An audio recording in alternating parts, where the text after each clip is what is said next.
in meditation, we go into very deep states of awareness where you really start to hone in maybe on breathing patterns and different subtleties. And as the doorway into deeper, kind of practices like that, mindfulness is really the gateway. And it's this incredible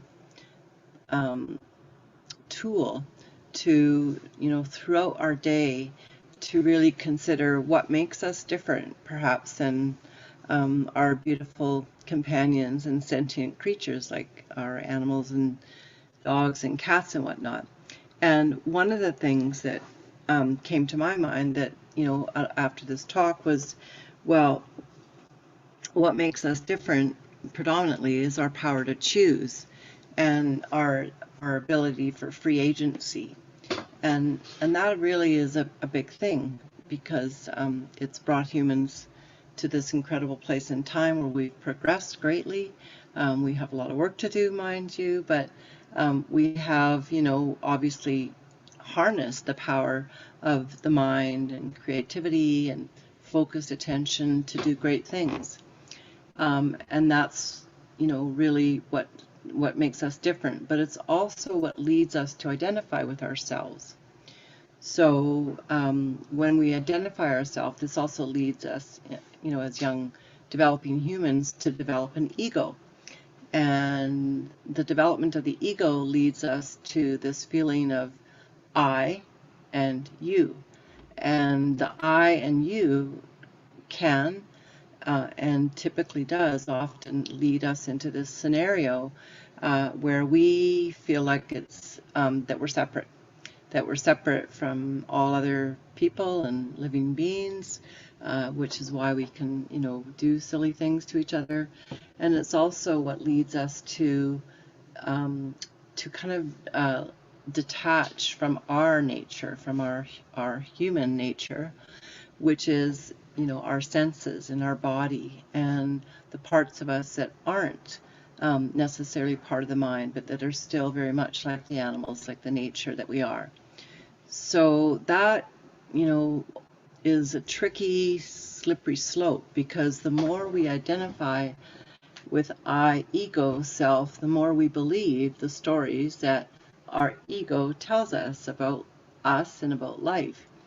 And a lot of those stories were developed when we were young, when we had to develop a defense in order to feel like we could survive, or that our little self could be okay.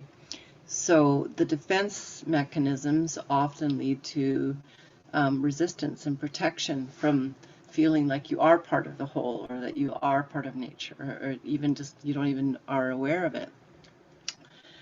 But the real thing that I want to talk about today, that I'm leading to, is that often leads the mind into judgment or fear, and one or the other. It's going to be one or the other. And so when you're in a place of judgment, you're either comparing, you're assessing, you're analyzing based on the future or the past, or when you're in fear, you're doing the same. You're basically trying to figure out, how can I keep my ego safe? How can I keep this identity that I've built safe, which may not be true in the moment. So what we'll do today a little bit of is just stretch our power of attention and our power of awareness to look at when our thoughts are either in judgment or fear. And all of us are often lost in thought. It's human, it's the human condition, and it's really why these practices were developed 5,000 years ago, is because even back then they didn't have as many distractions or kind of craziness as we probably have. But they realized that, it's really easy to get lost in the world and lose this sense of our deeper connection to life, to ourself, and to our nature. And so when we're in judgment or when we're in fear, we're lost in thought. Basic bottom line. So you can pretty easily tell if you're thinking a judgmental thought, because it's often about something or someone, and it's often, generally, either a comparison or some sort of assessment. So think of it that way. And when you're in fear, You could think of it as any condition that isn't love. So anything where you're, any of the emotions, be it anxiety, guilt, shame, frustration, anger, um, rage, all of those emotions are in the ego identification of fear. So when something happens to you during your day, you are really given the choice, honestly, to go, okay, I can either respond in a place of love, where I come into my mindful state and I don't identify, or I don't, feel defensive because I'm not taking it on, whatever that person's going through, it's their stuff. I'm just going to observe it and allow it to kind of move through like the water in the river. And I'm going to notice my feelings, because that's really important. Our feelings are super, super important. But I'm going to refrain from going into an emotional response, which is going to lead me into one of those places of judgment or fear. So that's kind of the mechanism that we're working toward. And so that ideally gives you this place where you can be pretty much, grounded in the truth of who you are, and realize that the aspects of those parts of the mind that really are in the primitive brain, that do the reaction thing, that respond in a way that is in fight, flight, or fear. That's where we nurture. That's where we take the lens of loving kindness and the friendliness that we develop through our practice of really being compassionate, because we develop those things for good reason. And so it's not that we want to be wrong, that we're thinking or feeling or even imagining those things. What we want to do is be okay with noticing them and identifying them, but not identifying with them. So let's begin. Gather yourself into your collective human form, and allow yourself just for a moment to tune in to where you are in space. So take a moment, look around, perhaps turn your head to the right, do a little twist in your spine, let your eyes travel way over to the far right, and then only bring your eyes back to the middle. And if you're lying down, you can just turn your head a little bit, and then just bring your eyes back to your center line. And then twist a bit more. Inhale big. Exhale, relax, and come back to middle. Shrug the shoulders up. Drop your chin down. Press the arm bones back. And relax the shoulders down. And then switch sides. Just turn gently to the left, looking as far over without any strain. Breathing in. Breathing out. Breathing in. And then take your eyes back to the middle without the head moving. And then take the eyes back over to the left and twist a little deeper. Feel it in your spine. And then come back gently to your midline. Allow your hands to come into your lap in a present kind of hand-in-hand position, like you're holding a little baby bird in your hands. And allow yourself to now close your eyes and tune in to your beautiful garden. So the garden of your senses, the garden of your thoughts, the garden of your feelings, and the garden of your emotions. And without any judgment, just allowing yourself to just take a moment to identify this moment right now, right here, as distinct, as a place where you can start fresh in this moment, allowing this new inhale breath to be like your first, and exhale completely, and then do that again 3 times. Inhale fully, like it's your first breath. Meet it with gratitude. Exhale completely. Relax tune in. And let's just turn down the volume of all the thoughts and all the different movements of the mind. Breathe in again, nice and big. And exhale fully. Good.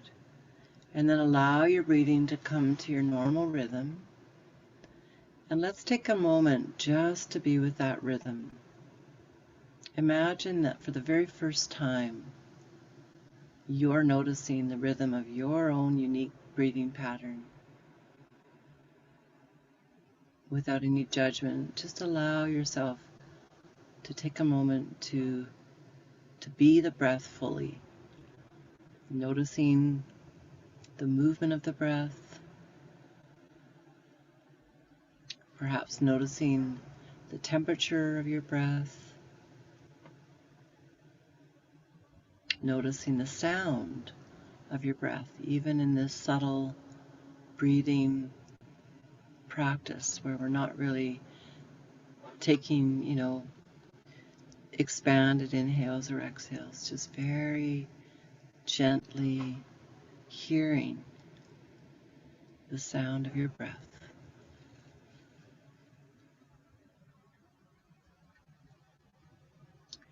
And then if you can taste your breath, sometimes you can smell and taste at the same time,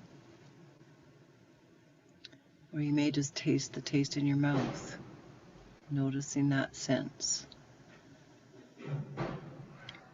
And then lastly, I'm going to invite you to visualize your breath. So see the breath like a life force, like a stream of energy coming in through your nostrils or wherever you breathe from. If you're breathing through a trach, just visualize the life force coming in, filling the lungs and the belly, and breathing out.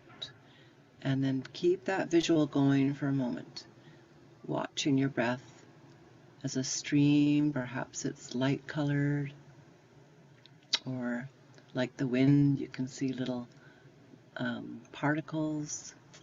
Whatever it might be, whatever your visual is, using that power of thought to visualize your own breath.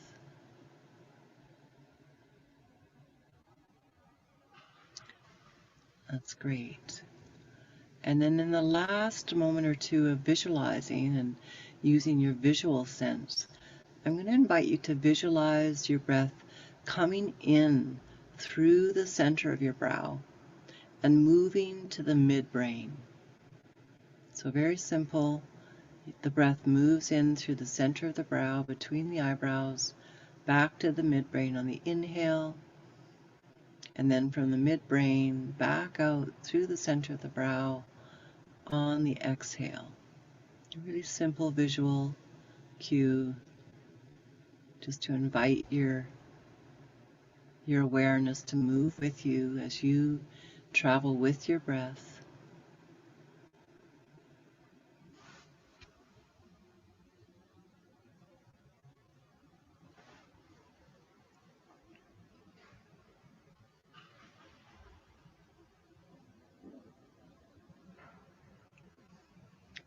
And as you continue to visualize your breath moving like this conscious stream from the center of the front of the forehead to the midbrain on the inhale, and back out from the center of the brain through the brow center on the exhale,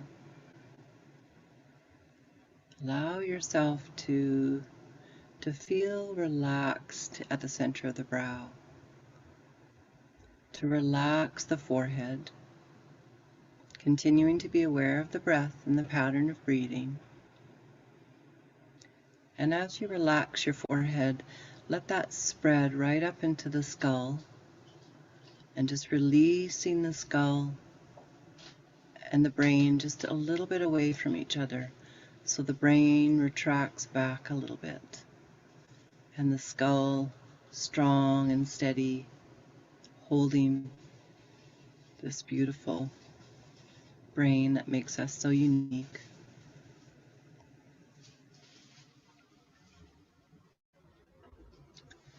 And then also feel like that relaxed spaciousness moves into the back of your neck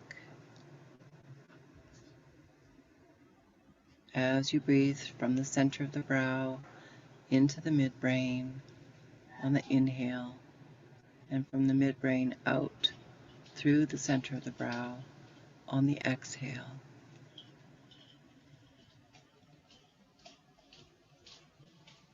Continuing to feel that relaxation of your sensory body moving into the cheeks, moving into the corners of your mouth,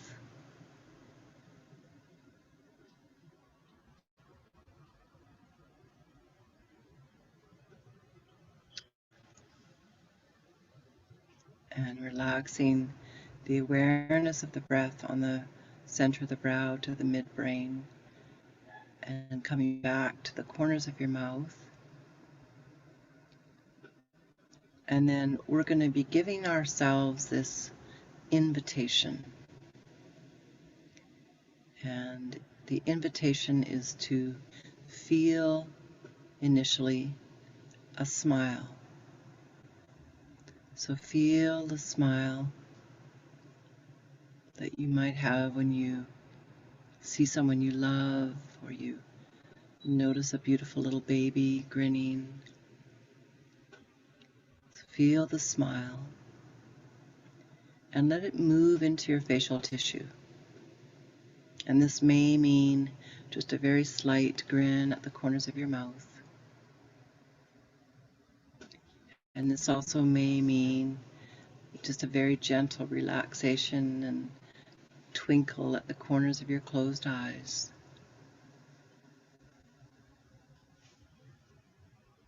This also may feel like a general sense of well-being and a relaxation to your whole body.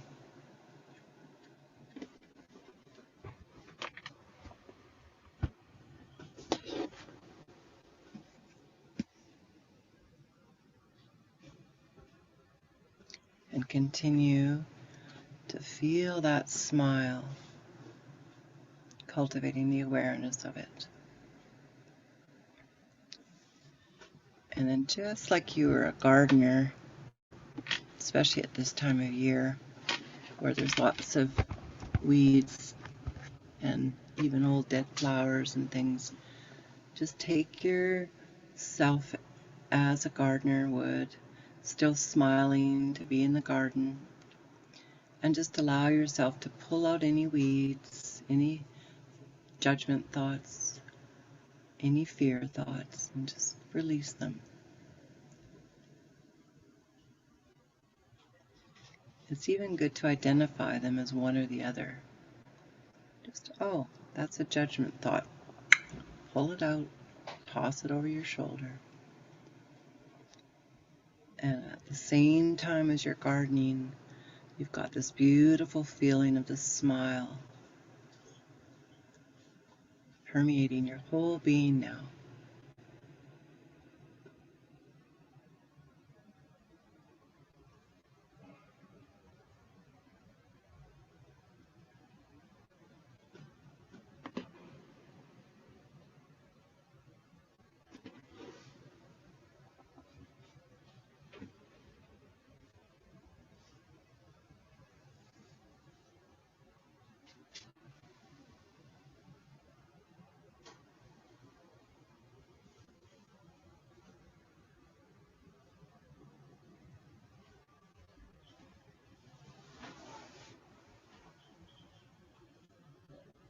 And just like the gardener, just whatever changing weather, changing weeds in the garden arise, just gently and kindly, just noticing them for what they are. Just an old weed, just an old way of thinking. And just pull it out.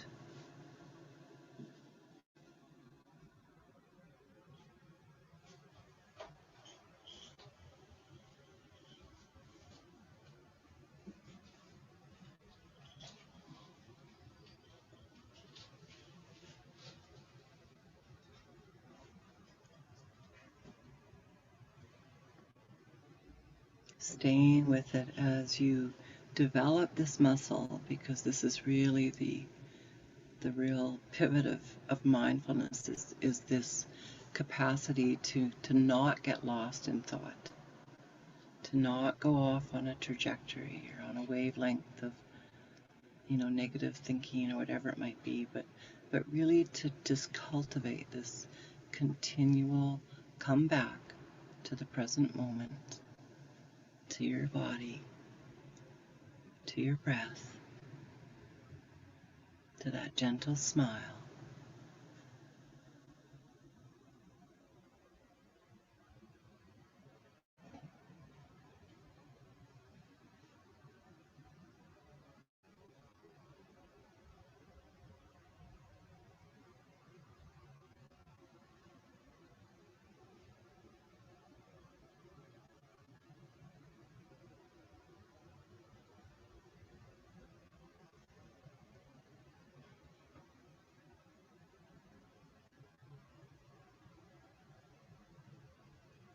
Steady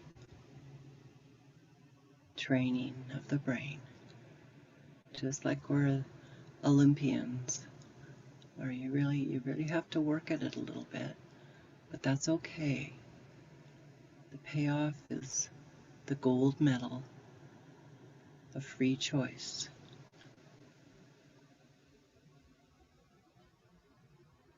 So that you're not the compulsions of hardened habits.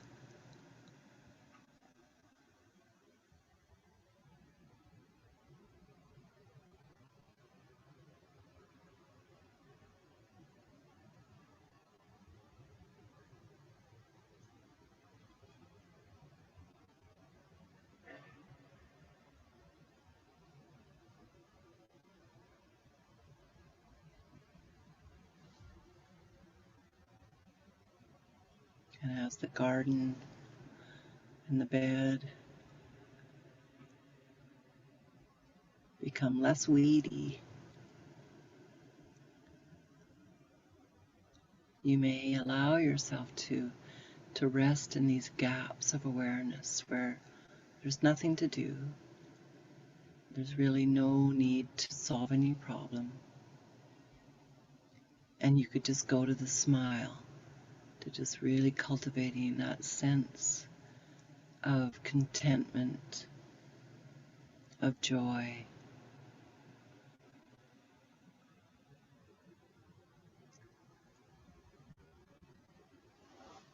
and resilience of the mind.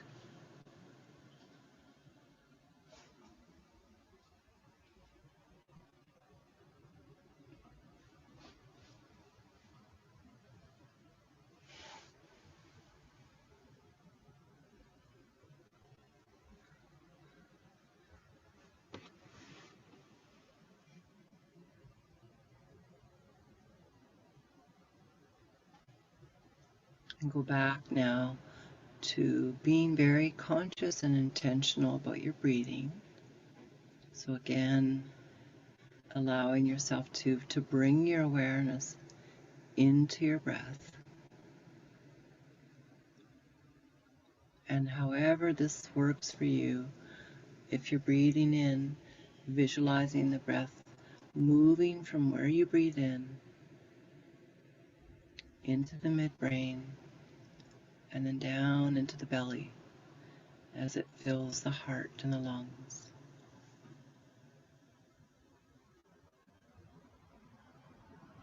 So breathing in to the midbrain, filling the lungs and the belly, and then exhale, belly releases, and the breath moves up and out, past the midbrain, on its way.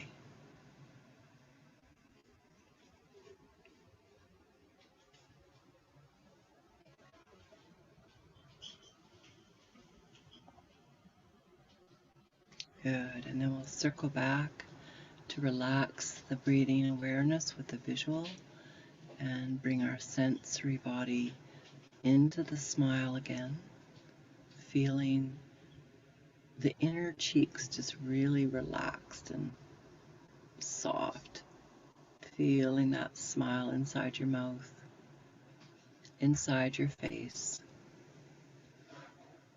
inside the corners of your eyes,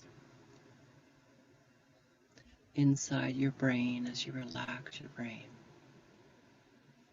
And then feeling that smile as you breathe in, just filling into your whole body, like the trillion cells that we are, little happy faces, all just feeling content, joy, and connected to you, and you to them.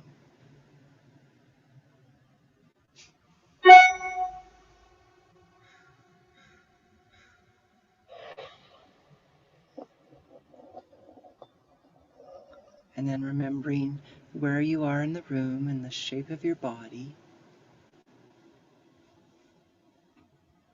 And even remembering what the room looks like before opening your eyes. And really giving your brain a great round of gratitude.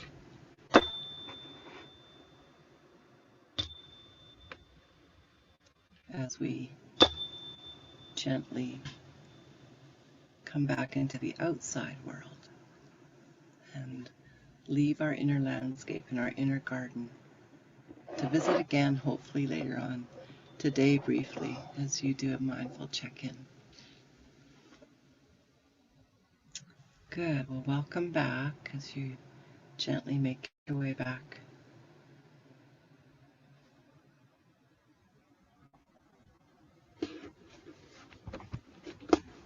And there's a few minutes left if any of you have anything to say or contribute or add or questions. I'm just going to try and get everybody on gallery. There we go. Nice garden, Kim. So nice to see you.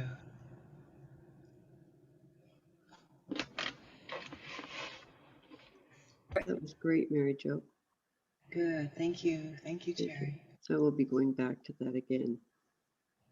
Yeah, that, and you know they're on YouTube. You can do them all the time. Yes. Good for you. Good for you, Teresa. So you use that YouTube one? Did you become a subscriber? Hi there. Excuse me?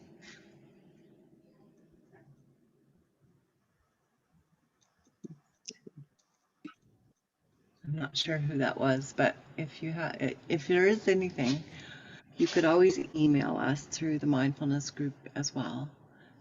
Or you can also add comments on the YouTube channel or questions there. So everybody take very good care. It's lovely to see you all. It's really wonderful to practice together. And we'll see you in 2 weeks. Thank you. Bye, Teresa. Thanks, Mary-Jo. Thank you, everyone. Thanks, Barry. Hey, Barry, just before you go, just hold on. I gotta tell you something. Thank you, Karen. Love your picture. Or just ask you. So I kept getting a little funny little thing popping up throughout there of a Zoom something. Is that normal? What is coming up? It's like a, let me just click on it.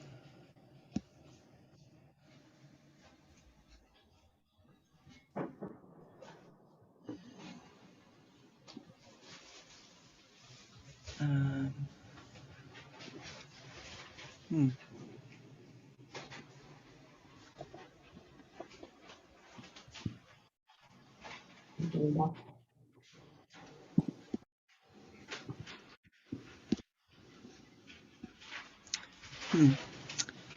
Not coming up now. It was coming up when we were live. I guess we're still live. Anyway, hopefully it'll all be good.